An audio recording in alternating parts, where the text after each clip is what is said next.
Along my path towards spiritual liberation, I became a student of New Thought. Now, what is New Thought, you ask? Thank you for asking. Let's talk about it. So, New Thought is a philosophy that was founded, I'm going to say, around the 1830s. The founder of New Thought is Phineas Quimby, but New Thought really had its heyday around the early 20th century. And the New Thought denomination that I am affiliated with is Center for Spiritual Living, which used to be called Religious Science. But in order to differentiate them from Christian Science, they changed the name of the organization to Centers for Spiritual Living. So I was born and raised a Christian. I became affiliated with New Thought in my 40s. So I came in with a Christian background, but my first sort of brush with, my first exposure to New Thought is a book called A Course in Miracles. Now, this book appeared in my life at a time when I really needed it. I was going through a messy divorce, and I saw this thick blue book on my Auntie Carol, on her coffee table. And I picked it up and I looked at it, and it was quite intriguing. But the language was a little off-putting because it was my first exposure to that kind of sort of New Thought language. And I picked it up, I looked at it, I thumbed through it, and I just had this feeling that this was going to be important at some point, but I just put it back down because the language just seemed, the language was not attractive to me, let's just say that. And so I just put the book down. I love books, I love reading, but I put it down. And then not long after that, I was at a Books A Million in DuPont Circle in Washington, D.C., and I was looking in the like self-help, religious, new age sort of section of the store, just sort of thumbing through there. I worked in DuPont Circle, and I would hang out sometimes at Books A Million on my lunch break. Anyway, I'm standing there, and a book fell from the shelf to my feet. It just, of its own accord, I didn't touch it. And I looked down, and it was the book that was on my auntie's coffee table, A Course in Miracles. Now, she had a hardcover. This was that blue soft cover version of it, and it contains the text, the Course in Miracles, and then a manual for teachers, and then there's a bunch of text all compiled into one. So I thought, this book literally jumped off the shelf and landed at my feet, so I thought I should buy it. So I bought it, and I started to read it, and again, still the language was not, I wasn't feeling the language, and I heard this sort of rumor that once you start so basically the basis of A Course in Miracles is there's a lesson every single day, starting with on January 1 or whenever you start it, but there's a lesson a day, 365 lessons. And so the rumor that I heard was that once you start it, if you miss a day, you have to go back to the beginning. Now, my ADHD brain, I started and stopped it maybe 3 or 4 times, and then I sort of set it aside. Well, unbeknownst to me, my mother was also a student of A Course in Miracles, and she happened to mention it to me. She said that she has been listening to this podcast by a woman named Reverend Jennifer Hadley. So she recommended that I listen to it. And so I did, and she mentioned A Course in Miracles, and her take on it was so much more approachable to me. So I began following her, and I followed the Course in Miracles all the way through. I mean, I've done it so many times already, but that year I did it every day. And in Reverend Jennifer's group, she assigned us prayer partners, and I the prayer partner that I was assigned in that group, she and I still pray together, and that was like many, many, many years ago. So A Course in Miracles was my first exposure to New Thought, and I loved it. But Reverend Jennifer's group was remote. I believe she was in California at the time, and I was in the Northeast in New Jersey. And I really, having grown up in a Christian church, always being involved in the congregation with the people and all that, I really wanted in-person fellowship. And so one Sunday morning, I just woke up and I felt like Spirit dragged me by the ear and said, "You're going to church today." So Reverend Jennifer used to share these spiritual mind treatments. And because she was in addition to being an ordained minister, she was also a prayer practitioner. So she used to share these treatments, and by Ernest Holmes and by other people. And so I had found a website that had just this whole, I think it was CSL Santa Barbara, had this whole pages and pages and pages of spiritual mind treatments, and I was just devouring them. But when I looked at their website and I saw that they had a little logo in the corner, I thought, I wonder if that means that there are other Center for Spiritual Living locations aside from Santa Barbara, California. So I went to the Googles and I typed it in, and because at the time I was located in northern New Jersey, I typed in Center for Spiritual Living, and Google finished it by writing North Jersey. And I was like, oh. And it turned out that there was one a couple of towns over. So, excuse me, I am outside by the pool and there are mosquitoes. So if my hand goes flying by, it's because I'm trying to shoo the bugs away. Anyway, so that Sunday I decided this is the day I'm going to go and check out that Center for Spiritual Living location. I had already made a list of CSL North Jersey. There was one in Morristown, a Center for Spiritual Living in Morristown, and then there was Unity in Montclair. Now, I had attended a Unity church when I lived in Washington, D.C., so I was very much familiar with Unity. But because of where I was located, CSL North Jersey was physically the closest. So I thought, I'll go there, check it out, and then I'll check out the other ones.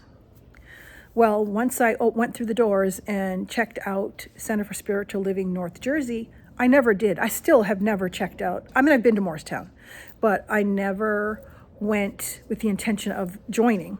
And I still have never been to the Unity in in Montclair, which is 3 miles from where I used to live in New Jersey. So I started attending CSL North Jersey with the intention of becoming a practitioner, and that's what I did. I studied for 4 years, and there's a panel of ministers so you do your studies, and then you have to sit before a panel where you pray in and you pray out, and they ask you questions. You sort of have to defend your studies, your preparations. It's kind of like a thesis defense, except you don't have to write a thesis. And so I did that, and I became a licensed practitioner.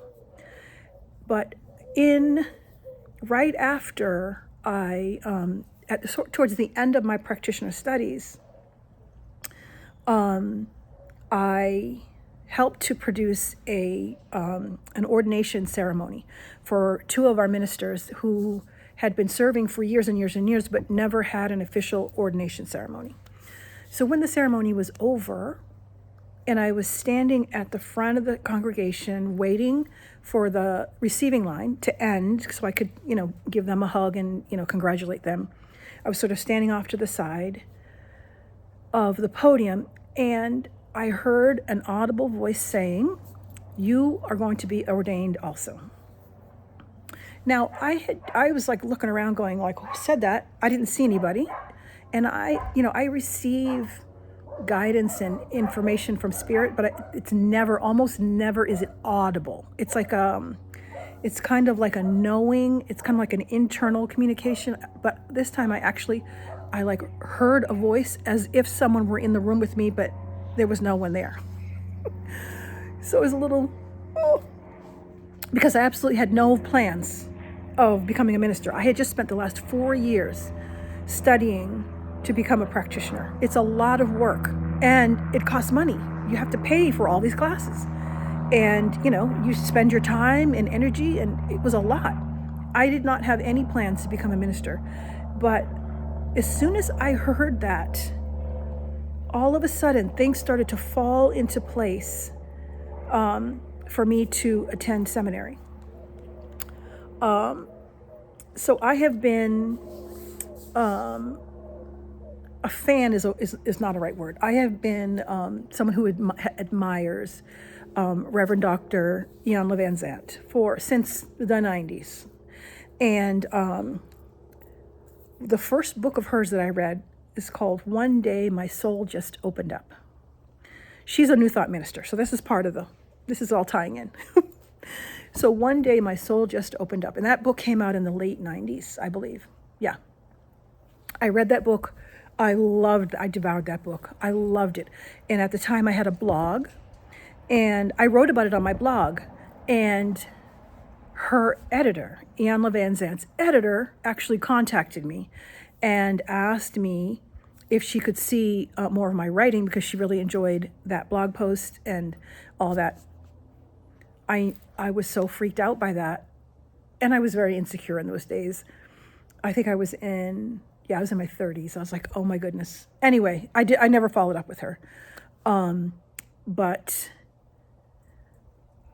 So that book was sort of another sort of more steps towards my New Thought journey. And in the days when I had just completed my I was finishing up my practitioner training, I received an email, because I was on her email list. I received an email talking about they were opening up admissions for that fall for their InnerVisions Ministerial Development Program. So I attended the open house, only to find out that you had to have, in order to qualify to be admitted, you had to have completed their personal development program or the coaching program. And I had done neither. And so I thought, okay, well, that's not going to work out, because I just finished a 4-year program. There's no way I'm going to go do a 2-year program just to qualify for the ministerial program. So I let that go. And then I received another email that really felt like it was written directly to me, although it was not. And it was letting me know that they had changed the requirements for the admissions to the ministerial program, and they were now willing to consider people who did not complete the PDP, personal development program, or coaching. So I thought, oh, wow. I mean, the thing that I thought was going to be the impediment to me had just been eliminated. So I applied, and I had received a financial gift that turns out it was enough to cover my tuition and travel, because I was living in northern New Jersey, and Mama Ia's ministerial program, it was in Maryland. So once a month for 3 years, I drove. I mean, this is, between September and June. I drove from New Jersey down to Maryland to attend the ministerial development program for InnerVisions. And I was ordained as a minister of spiritual consciousness, which is just one of the amazing blessings of my life. So I became the first person to complete the ministerial development program with InnerVisions who did not have the PDP or coaching requirement satisfied in advance. And one of the beautiful experiences that I had during that 3 years in the seminary program is we were we were paired up with the coaching students. So the ministerial students and the coaching students, we had to do a group project working together, and it was the assignment was to feed homeless people, to feed the homeless. And it was just the most amazing night of my life. We started in the afternoon, and I think we had, I don't know what the time limit was, but it was a short window of time that we had to do this. And there was a point where we went to there's a big, giant homeless shelter for men. They have 1,300 beds. I believe it's the largest homeless shelter in the country, over on Second Avenue in DC. So we went over there and we fed people. We prayed. We had a big prayer circle out in front of that shelter, but we still had food left. So we were walking around the neighborhood, and we found this little cluster of tents that were on a bit of pavement right by an underpass. So the exit, the on-off ramp from 395 coming up onto First Avenue, there was a little space where there was pavement, and then it was covered by the tunnel. So these people had tucked in there, and they had erected tents, and so they were sheltered on 3 sides from the weather. And so we went down there, we gave them food, and then one of the women who was in the tents came out and asked us to pray with them. And so we prayed with them right there out in the dark under this underpass. Cars were whizzing past. This is where these people were living. And we prayed with them, and then we started singing. And I just remember we stood there at the opening of that underpass, and our voices were echoing I'm getting goosebumps even thinking about it. Our voices were echoing in the tunnel, and we just stood there and we sang and we prayed with those people. And I just really got a visceral feeling like this is what ministry is about. It was a beautiful experience. And so for me, I talked a little bit about the fact that, about my path to New Thought. But the reason that I stayed is that when I started working with A Course in Miracles with Reverend Jennifer and her whole group, was the first time that I understood that God, Source, all there is, Spirit, is within me and is expressing itself as me. Being raised a Christian, my concept of God was outside of me, off-planet God, that I was praying to, beseeching, and hoping that I would be on its good side, that it would overlook my inability to be good and bless me anyway, right? That was my idea. I felt like my life was a scramble to try to appeal to a cranky God who was pretty bipolar, right? And when I knew that I knew that I knew that God was actually within me, that it created me and it was within me, and I didn't have to look outside of myself. I didn't have to pray and get on my knees and beseech something outside of myself because the power was within me. That to me is New Thought. That to me was that little nugget, that little kernel. I mean, you hear the expression, oh, it was life-changing. Life-changing. Transformational, life-changing. So if you can imagine as a young woman learning that I don't have to get on my knees and beg for God to be nice to me, because God was within me. And I had direct access to the power of that amazing source within me. And so I learned how to pray in a whole different way. I learned affirmative prayer.